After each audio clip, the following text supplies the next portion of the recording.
As Passover ends, I once again express my solidarity with the victims of the unconscionable Hamas terror attacks on 7 October, with the hostages and with their families and friends. Passover reminds us that the persecution of the Jews is as old as history itself.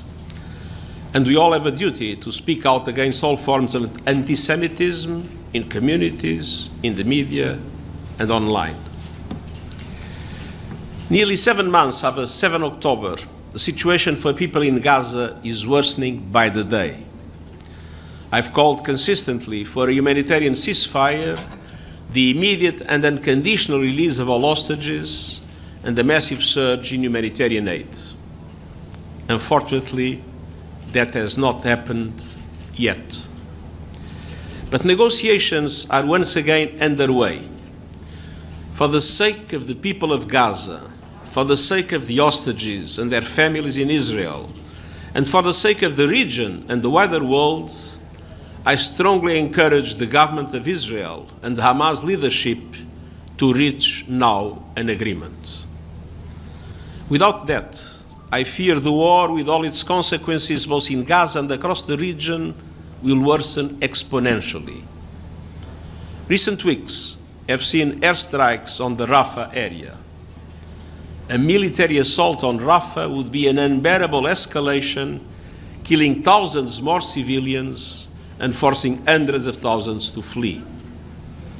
It would have a devastating impact on Palestinians in Gaza, with serious repercussions on the occupied West Bank and across the wider region. All members of the Security Council and many other governments have clearly expressed their opposition to such an operation. I appeal for all those with influence over Israel to do everything in their power to prevent it. More than 1.2 million people are now seeking shelter in Rafah Governorate, most of them fleeing the Israeli bombardment that has reportedly killed over 34,000 people. They have very little to eat, hardly any access to medical care, little shelter, and nowhere safe to go. In northern Gaza, the most vulnerable, from sick children to people with disabilities, are already dying of hunger and disease. We must do everything possible to avert an entirely preventable human-made famine. We have seen incremental progress recently, but much more is urgently needed, including the promised opening of the 2 crossing points between Israel and northern Gaza, so that aid can be brought into Gaza from Ashdod port and Jordan. Under international humanitarian law, civilians must be protected, and they must be able to receive the essentials they need to survive, including food, shelter, and health care. A major obstacle to distributing aid across Gaza is the lack of security for humanitarians and the people we serve. Humanitarian convoys, facilities and personnel, and people in need must not be targets. We welcome aid delivery by air and sea, but there is no alternative to the massive use of land routes. I again call on the Israeli authorities to allow and facilitate safe, rapid, and unimpeded access for humanitarian aid and humanitarian workers, including UNRWA, throughout Gaza. Dear members of the media, the health system in Gaza has been decimated by the war. 2/3 of hospitals and health centers are out of action. Many of those that remain are seriously damaged. Some hospitals now resemble cemeteries. I'm deeply alarmed by reports that mass graves have been discovered in several locations in Gaza, including Al-Shifa Medical Complex and Nasser Medical Complex. In Nasser alone, over 390 bodies have reportedly been exhumed. There are competing narratives around several of these mass graves, including serious allegations that some of those buried were unlawfully killed.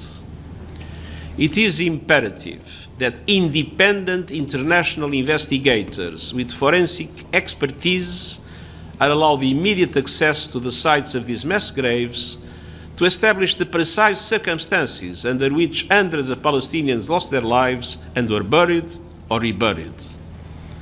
The families of the dead and missing have a right to know what happened. And the world has a right to accountability for any violations of international law that may have taken place.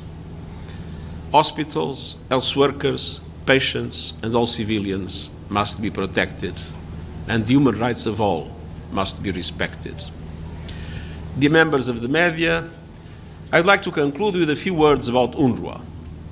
We recognize the irreplaceable and indispensable work of UNRWA to support millions of people in Gaza, the occupied West Bank, including East Jerusalem, Jordan, Syria, and Lebanon.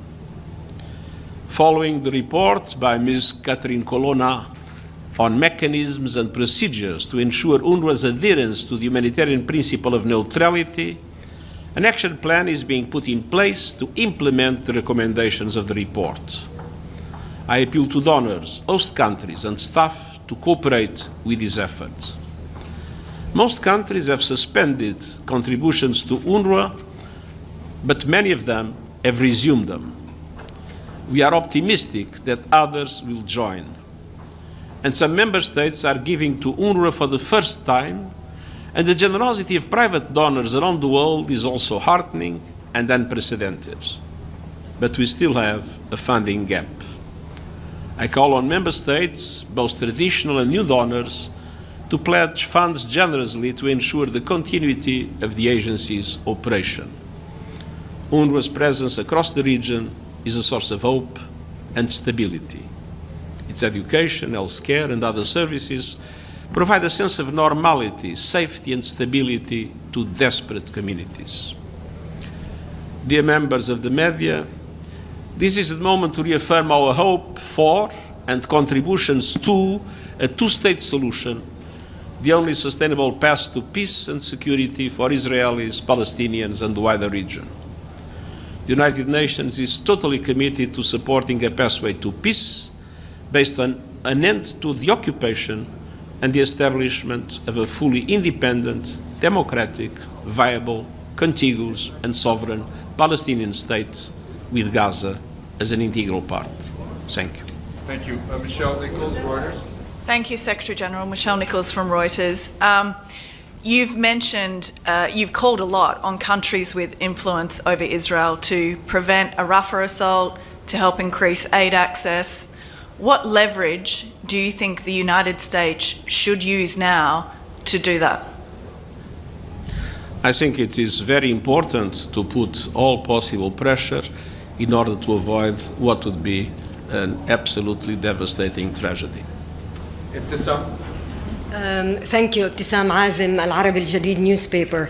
I have first a question regarding today the UN High Commissioner for Human Rights, Volker Turk, issued a statement, and he said he was troubled by the series of heavy-handed steps taken to dismantle protest actions at universities and campuses in the United States. Do you have comments on that? And then the second part of the question is regarding settlements and the settlements and settler violence.